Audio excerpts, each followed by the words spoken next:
Oke, Assalamualaikum warahmatullahi wabarakatuh. Balik lagi di channel aku.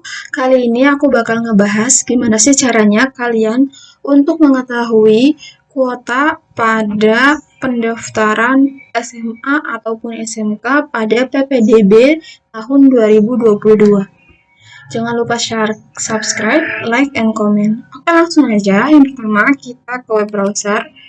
Lalu kita ketik di sini PPDB. Nah, ini sesuaikan saja sesuai wilayah masing-masing. Karena aku tinggal di Jawa Barat, maka aku pilih Jawa Barat.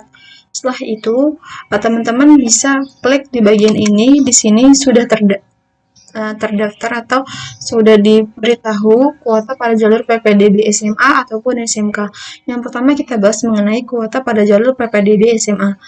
Di sini ada beberapa jalur. Yang pertama itu jalur afirmasi, yang kedua perpindahan tugas, yang ketiga prestasi, dan yang keempat zonasi. Masing-masing jalur memiliki beberapa kuota. Yang pertama afirmasi memiliki 20% kuotanya, dan yang kedua perpindahan tugas memiliki kuota sebanyak 5%, yang ketiga prestasi memiliki kuota sebanyak 25%, dan yang terakhir itu zonasi memiliki kuota sebanyak 50%. Nah, apa sih perbedaan antara jalur-jalur tersebut? Untuk afirmasi itu biasanya itu untuk uh, orang-orang dari luar gitu ya, kayak daerah-daerah yang tertinggal dan lain sebagainya, itu 20%. Dan yang kedua perpindahan tugas itu biasanya kayak orang tuanya gitu, yang ada tugas dari luar kota atau kayak tugas bekerja di luar kota. Nah, itu dia harus dilampirkan surat perpindahan dari orang tua tersebut, dan itu memiliki kuota sebanyak 5%. Dan yang ketiga itu prestasi. Prestasi itu memiliki kuota sebanyak 25%, dan ini cukup banyak juga ya. Dan yang terakhir itu zonasi. Zonasi itu kuotanya sebanyak 50%.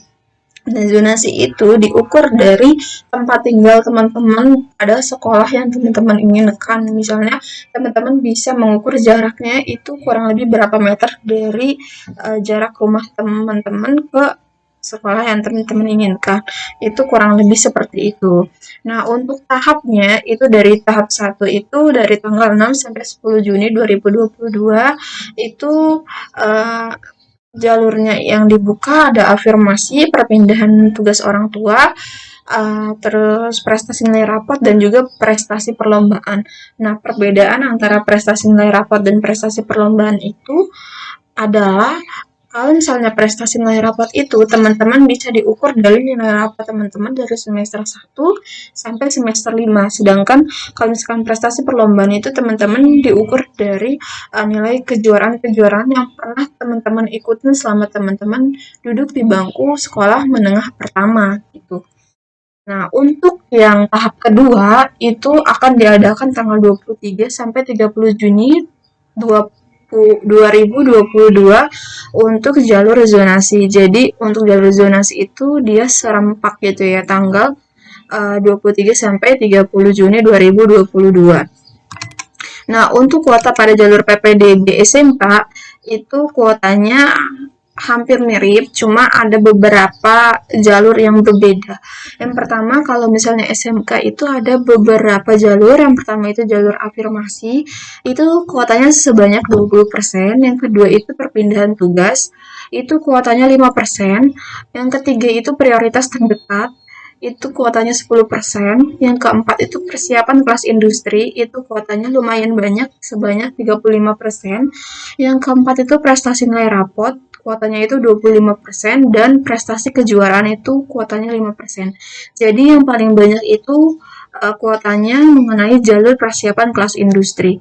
Nah, jadi teman-teman harus tahu juga gitu kuota yang paling banyak itu di mana supaya teman-teman juga bisa masuk uh, ke sekolah yang teman-teman inginkan gitu. Untuk tahapannya, yang pertama tahap 1 untuk pendaftaran itu tanggal 6 sampai 10 Juni 2022.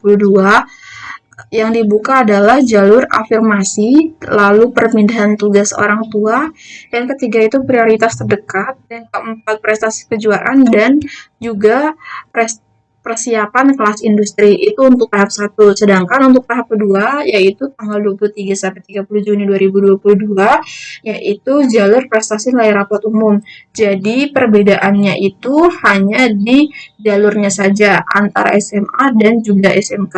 Nah, bagi teman-teman yang ingin mendaftar PPDB tahun 2022, silakan persiapkan dengan matang sekolah yang teman-teman inginkan dan juga jangan lupa cek persyaratan serta jalur-jalur dan kuota yang tersedia pada sekolah yang teman-teman inginkan.